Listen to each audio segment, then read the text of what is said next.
قل إن كنتم تحبون الله فاتبعوني يحببكم الله۔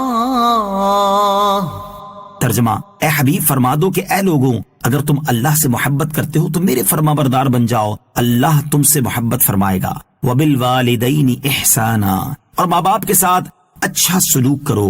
اللہ تعالیٰ نے اپنی عبادت کا حکم دینے کے بعد اس کے ساتھ ہی ماں باپ کے ساتھ اچھا سلوک کرنے کا حکم دیا۔ اس میں حکمت یہ ہے کہ انسان کے وجود کا حقیقی سبب اللہ تعالیٰ کی تخلیق اور ایجاد ہے، جبکہ ظاہری سبب اس کے ماں باپ ہے۔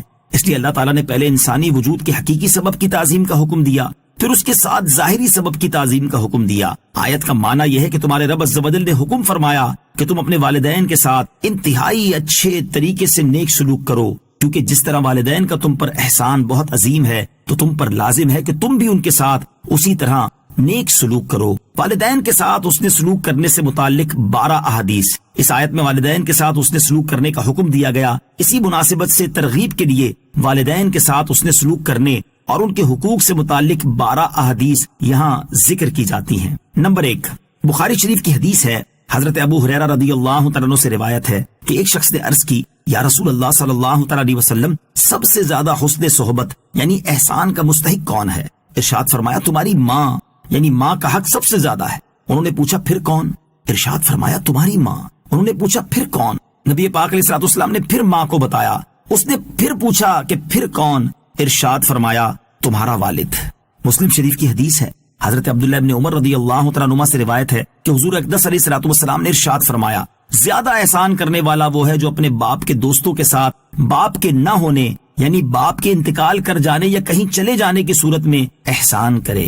نمبر 3، بخاری شریف کی حدیث، حضرت اسماء رضی اللہ تعالی عنہا فرماتی ہیں، جس زمانے میں قریش نے نبی کریم علیہ الصلوۃ والسلام سے معاہدہ کیا تھا، میری ماں جو مشرکہ تھی میرے پاس آئی۔ میں نے عرض کی، یا رسول اللہ صلی اللہ تعالی علیہ وسلم، میری ماں آئی ہے اور وہ اسلام کی طرف راغب ہے یا وہ اسلام سے اعراض کیے ہوئے ہے، کیا میں اس کے ساتھ سلوک کروں؟ ارشاد فرمایا اس کے ساتھ سلوک کرو، یعنی کافرہ ماں کے ساتھ بھی اچھا سلوک کیا جائے۔ نمبر 4، حضرت عائشہ صدیقہ رضی اللہ تعالی عنہا سے روایت ہے، رسول اللہ صلی اللہ تعالی علیہ وسلم نے ارشاد فرمایا، میں جنت میں گیا، اس میں قرآن پڑھنے کی آواز سنی۔ میں نے پوچھا یہ کون پڑھتا ہے؟ فرشتوں نے کہا حارثہ بن نعمان رضی اللہ تعالیٰ عنہ ہیں۔ حضور اقدس علیہ الصلوۃ والسلام نے فرمایا یہی حال ہے احسان کا، یہی حال ہے احسان کا۔ اور شعب الایمان کی روایت میں مزید یہ بھی ہے کہ حارثہ رضی اللہ تعالی عنہ اپنی ماں کے ساتھ بہت بھلائی کرتے تھے۔ نمبر 5، حضرت ابو اسید بن مالک رضی اللہ تعالیٰ عنہ سے روایت ہے، رسول اللہ صلی اللہ تعالی علیہ وسلم نے ارشاد فرمایا، ماں باپ کے ساتھ نیک سلوک سے یہ بات ہے کہ اولاد ان کے انتقال کے بعد ان کے لیے دعائے مغفرت کرے۔ نمبر 6، اعلیٰ حضرت رحمت اللہ تعالی علیہ فرماتے ہیں، جس کا خلاصہ ہے کہ ایک صحابی نے بارگاہ رسالت صلی اللہ تعالی علیہ وسلم میں حاضر ہو کر عرض کی، یا رسول اللہ صلی اللہ تعالی علیہ وسلم، میں اپنے ماں باپ کے ساتھ زندگی میں نیک سلوک کرتا تھا، وہ انتقال کر گئے ہیں، تو اب ان کے ساتھ نیک سلوک کی کیا صورت ہے؟ ارشاد فرمایا انتقال کے بعد نیک سلوک سے یہ ہے کہ تو اپنی نماز کے ساتھ ان کے لیے بھی نماز پڑھے اور اپنے روزوں کے ساتھ ان کے لیے روزے رکھے، یعنی جب اپنے ثواب ملنے کے لیے کچھ نفلی نماز پڑھے یا روزے رکھے تو کچھ نفل نماز ان کی طرف سے کہ انہیں ثواب پہنچائے، یا نماز روزہ جو نیک عمل کرے ساتھ ہی انہیں ثواب پہنچنے کی بھی نیت کر لے کہ انہیں بھی ثواب ملے گا اور تیرا بھی کم نہ ہوگا۔ نمبر 7، ترمذی شریف کی حدیث، حضرت عبداللہ بن عمر رضی اللہ تعالیٰ عنہما سے روایت ہے، رسول کریم علیہ الصلوۃ والسلام نے ارشاد فرمایا، پروردگار کی خوشنودی باپ کی خوشنودی میں ہے اور پروردگار کی ناخوشی باپ کی ناراضی میں ہے۔ نمبر 8، حضرت ابو ہریرہ رضی اللہ تعالی عنہ سے روایت ہے، رسول اللہ صلی اللہ تعالی علیہ وسلم نے ارشاد فرمایا، اللہ تعالیٰ کی اطاعت والد کی اطاعت کرنے میں ہے اور اللہ تعالیٰ کی نافرمانی والد کی نافرمانی کرنے میں ہے۔ نمبر 9، حضرت عبداللہ ابن عمر رضی اللہ تعالیٰ عنہما سے روایت ہے، رسول کریم صلی اللہ تعالی علیہ وسلم نے ارشاد فرمایا، 3 شخص جنت میں نہ جائیں گے، ماں باپ کا نافرمان، دیوس، مردوں کی وضع بنانے والی عورت۔ نمبر 10، حضرت ابو بکرہ رضی اللہ تعالی عنہ سے روایت ہے، حضور اقدس علیہ الصلوۃ والسلام نے ارشاد فرمایا، ماں باپ کی نافرمانی کے علاوہ اللہ تعالیٰ ہر گناہ میں سے جسے چاہے معاف فرما دے گا، جبکہ ماں باپ کی نافرمانی کی سزا انسان کو موت سے پہلے زندگی ہی میں مل جائے گی۔ نمبر 11، حضرت عبداللہ بن عمر رضی اللہ تعالیٰ عنہما سے روایت ہے، رسول اللہ صلی اللہ تعالی علیہ وسلم نے ارشاد فرمایا، یہ بات کبیرہ گناہوں میں ہے کہ آدمی اپنے والدین کو گالی دے۔ صحابہ اکرام علیہم رضوان نے عرض کی، یا رسول اللہ صلی اللہ تعالی علیہ وسلم، کیا کوئی شخص اپنے ماں باپ کو گالی دیتا ہے؟ ارشاد فرمایا ہاں، اس کی صورت یہ ہے کہ یہ دوسرے کے باپ کو گالی دیتا ہے، وہ اس کے باپ کو گالی دیتا ہے، اور یہ دوسرے کی ماں کو گالی دیتا ہے اور وہ اس کی ماں کو گالی دیتا ہے۔ صدر الشریعہ مفتی امجد علی اعظمی رحمۃ اللہ تعالی علیہ فرماتے ہیں، صحابہ کرام علیہم رضوان جنہوں نے عرب کا زمانہ جاہلیت دیکھا تھا، ان کی سمجھ میں یہ نہیں آیا کہ اپنے ماں باپ کو کوئی کیوں کر گالی دے گا، یعنی یہ بات ان کی سمجھ سے باہر تھی۔ نبی پاک علیہ الصلوۃ والسلام نے بتایا کہ مراد دوسرے سے گالی دلوانا ہے، اور اب وہ زمانہ آیا کہ بعض لوگ خود اپنے ماں باپ کو گالیاں دیتے ہیں اور کچھ لحاظ نہیں کرتے۔ نمبر 12، مسلم شریف کی حدیث ہے، حضرت ابو ہریرہ رضی اللہ تعالیٰ عنہ سے روایت ہے، رسول اکرم علیہ الصلوۃ والسلام نے ارشاد فرمایا، اس شخص کی ناک خاک آلود ہو، پھر اس شخص کی ناک خاک آلود ہو، پھر اس شخص کی ناک خاک آلود ہو۔ صحابہ کرام علیہ رضوان نے عرض کی، یا رسول اللہ صلی اللہ تعالی علیہ وسلم، کس کی ناک خاک آلود ہو؟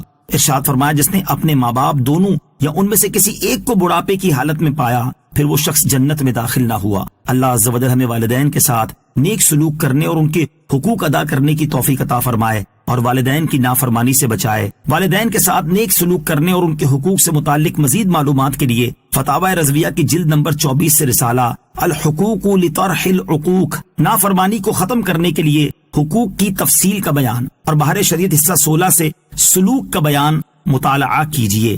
اما یبلغن عندک الکبر احدہما او کلاہما، اگر تیرے سامنے ان میں سے کوئی ایک یا دونوں بڑھاپے کو پہنچ جائیں، یعنی اگر تیرے والدین پر کمزوری کا غلبہ ہو جائے اور ان کے اعضاء میں طاقت نہ رہے، اور جیسا تو بچپن میں ان کے پاس بے طاقت تھا ایسے ہی وہ اپنی آخری عمر میں تیرے پاس ناتواں رہ جائیں، تو ان سے اف تک نہ کہنا، یعنی ایسا کوئی کلمہ زبان سے نہ نکالنا جس سے یہ سمجھا جائے کہ ان کی طرف سے طبیعت پر کچھ بوجھ ہے، اور انہیں نہ جھڑکنا، اور ان سے خوبصورت نرم بات کہنا اور حسن ادب کے ساتھ ان سے خطاب کرنا۔